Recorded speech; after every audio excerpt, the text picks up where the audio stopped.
Mr. Hale, Ms. Dupre, Mr. Pierce, fellow classmates, faculty, and distinguished guests, I'm honored for the opportunity to deliver this graduation speech. My name is Samuel Kabede, and I'm from Ethiopia. Yes, there is a country called Ethiopia. And yes, it is in Africa. No, Africa is a continent, not a big country as some people might have you believe. I grew up in a big city and not a small hamlet of mud huts. Yes, we do have electricity, TVs, radios, cell phones, cars, airplanes, and even computers. But one thing is definitely true about Ethiopia, and it is that we have very slow internet. Although it has gotten better over the years. It used to take me an hour to download a song off of iTunes, and movies? Unheard of. Now it takes me around 45 minutes to download a song, and movies? Still unheard of.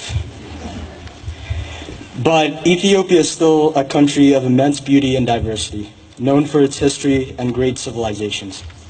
It's patriotic people who have valiantly resisted one invader after another to ensure that it was never colonized by any European power. And its legendary long-distance runners often top the medal list in the marathon, 5,000, and 10,000 meter competitions of the Olympics and World Championships. It is also the cradle of humanity, from which the first humans left to populate the four corners of the globe. I am proud to be an Ethiopian and to be an African. I will say, though, that all the attributes I listed are enjoyed by a very small part of the population, and that the vast majority of Ethiopians and Africans are still farmers that make less than $1 a day, and that extreme poverty is rampant on the continent. These are realities that still exist, but like our slow internet, conditions have gotten better. And this progress can be attributed to globalization. I really do believe a great future awaits Africa. My life experiences lead me to say that the world is getting smaller, as we can see today, just by the diversity of the people gathered on this graduation platform. Although many obstacles remain, Africans have benefited greatly by the new openness of the world. Countries all around the globe enjoy more open borders, and never before in the history of the human race have so many people of different backgrounds, cultures, and religions exchanged so much information and technology and shared common interests, which is why the world needs lots of people that are open to new ideas, keen to understanding others, respectful of the customs and traditions of other countries, and dedicated to greater empathy towards their fellow human beings. Now, don't get me wrong. I'm not saying that people are not empathetic. If that were true, we would have probably blown each other out of existence long ago. It is arguably one of the elements that defines us as humans. Empathy and language are among the major reasons why Homo sapiens sapiens were able to stand out over other species. Although we already possess the trait, we need to refocus our efforts and be more empathetic because it is in short supply today. My father would always say that the world is like a grand ship.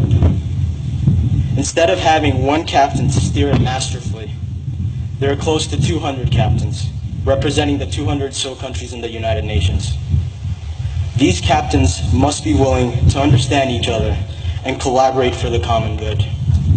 If the other occupants and members of the ship are oblivious to each other's ideas and views and fail to make efforts to understand each other and influence our national leaders to do the right thing, then the ship is bound to sink. Being more empathetic will help people to care more about the future, the world, and other citizens on the planet. Obviously, I still have a long way to go in becoming a global citizen, but many people have helped me along the way. While in Mercersburg, my trip to China with a group of faculty and students opened my eyes to a better understanding of a great civilization, and the opportunity to travel to France allowed me to perfect my French and appreciate French culture more fully. Though at times I felt out of place and far outside my comfort zone, These trips have greatly added to my global outlook and also my Mercersburg experience. My parents have supported all my endeavors and have taught me and shown me by example almost everything I know about love, empathy, persistence, and discipline. I recall my hesitation on choosing Mercersburg over another smaller school 3 years ago. It was my parents who encouraged me to take up the challenge of going to a competitive school. My father is unable to travel and be here on this occasion, but my mom is here among us, having traveled a grueling 24 hours of flight from Congo.